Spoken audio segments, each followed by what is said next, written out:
On behalf of UNICEF, I extend heartfelt gratitude to the Government of Timor-Leste, our development partners, civil society and the media for your continued support, collaboration and trust in our partnership for the realisation of children's rights in Timor-Leste. Together we've achieved significant milestones to ensure good health, quality learning, safe and protective environments and accessible water and sanitation services for every child.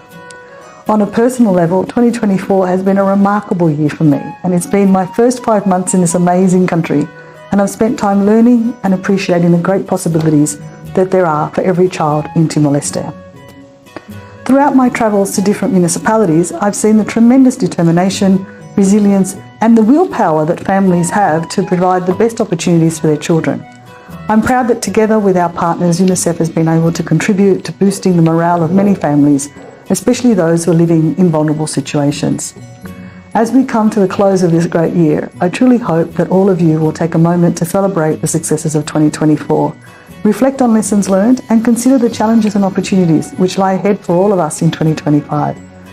Our resolve to continue making a lasting difference to the lives of children is strong, and with your continued support we will reach even greater heights, and that is every child.